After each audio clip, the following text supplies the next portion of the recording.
E quando você voltou ao Brasil, deve ter tido um impacto gigantesco, né? Na cultura, dinâmica, porque depois de...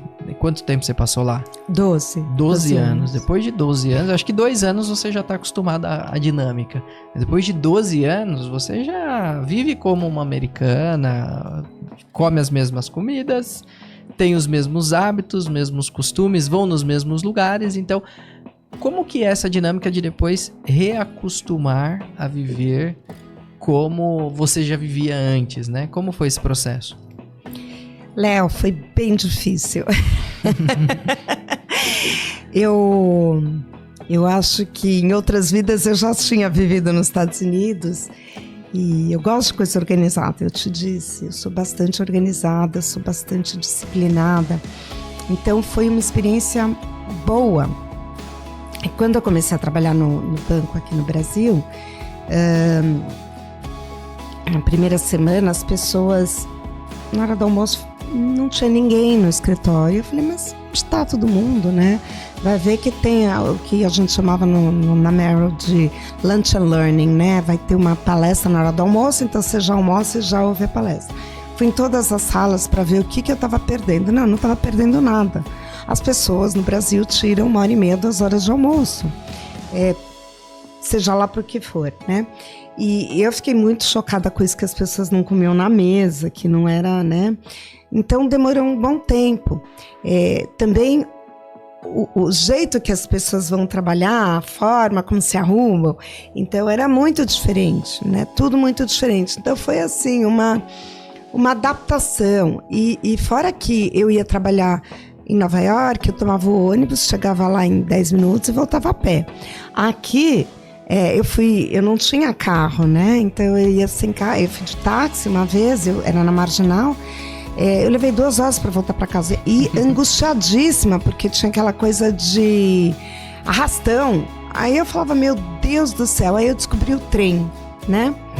E aí ninguém acreditava que eu tomava um táxi, descia a Rebouças, parava no Shopping Eldorado, pegava o trem, ia até o Shopping Morumbi, descia lá que o escritório era na Rocha Verá, e pegava o trem para voltar, era 5 minutos. Aí sim, e obviamente eu ia com minhas flip-flops, com minhas havaianas, chegava no banco, trocava o sapato, e aí eu comecei a voltar a ter um jeito. Mas é muito interessante, porque no Brasil tem muita coisa dessa coisa machista, de homem, diferença. Então, assim, senti muito essa dificuldade. Os homens contando aquelas histórias, que cansaço. Cansaço, eu falava, pelo amor de Deus, mas não é possível uma coisa dessa, né? Então, foi uma experiência das profissionais que, enfim, eu acho que toda experiência profissional ela é boa em algum ponto, né? Foi a menos relevante, né? E eu saí, depois de 4 anos, eu gosto de trabalhar longos anos nos lugares, não gosto de mudar muito de emprego. E, enfim, mudei, fiquei 9 meses aí pensando o que eu ia fazer da minha vida. Achei um emprego em Singapura, achei um emprego em Nova York, Miami, não sei o quê. E eu falei, puxa, mas eu acabei de voltar para o Brasil, né? Se eu for para Singapura, eu nunca mais vou voltar para cá.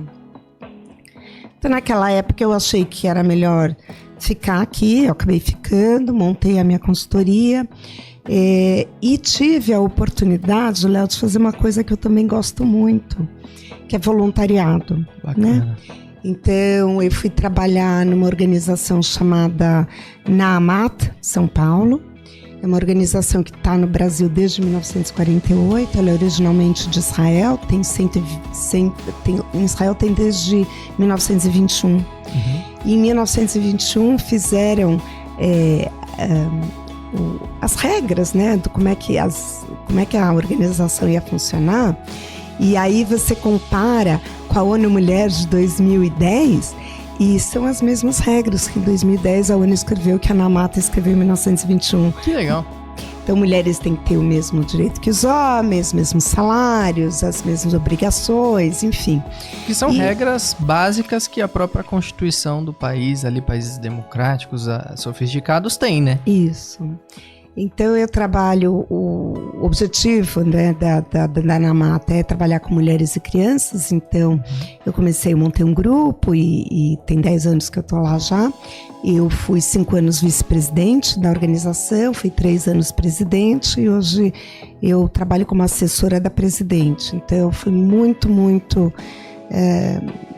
realizador, muito dignificador. Foi uma coisa que eu gosto muito. E também ajudei a montar uma sociedade de crédito, uma associação de microcrédito para pessoas com dificuldade. Hoje eu sou vice-presidente dessa associação. Também me dá muito prazer, então eu acho que é muito importante, né? Não só a gente trabalhar, ganhar, ter uma vida boa, mas a gente devolver, né? Eu acho que o tamanho da minha obrigação, a minha obrigação é do tamanho do meu jeito de viver, né? De como eu vivo. Então, se eu tenho uma vida farta, então a minha obrigação é farta com as pessoas à minha volta. Então, acho que isso é muito importante para minha pessoa e para minha vida, né? Então... Legal. Não, isso de fato é muito importante, é lindo e eu acho que todo mundo que está num processo de identificar o seu propósito passa por um processo também de se conectar com alguma atividade de devolução para a sociedade, né? Tem gente que vai encarar uma entidade sem fins lucrativos, tem gente que vai fazer um trabalho voluntário específico, mas o importante é você enxergar que se Deus te presenteou com 5, esse 5 é para viabilizar um projeto do tamanho 5. E se foi viabilizado para você 1 milhão, é porque você vai viabilizar alguma coisa desse tamanho. Então, é bem o que você falou, né? Se minha vida é farta, eu tenho que devolver de maneira farta também. Então, isso é muito interessante. A frase, agora eu lembrei, o tamanho da minha obrigação é o tamanho do meu privilégio. Boa. Essa é a frase. Então, a minha obrigação é do tamanho do meu privilégio. Então, estar no Brasil me propiciou isso, né? Poder desenvolver isso, poder dar tempo, né? E usar o meu tempo como foi melhor para mim.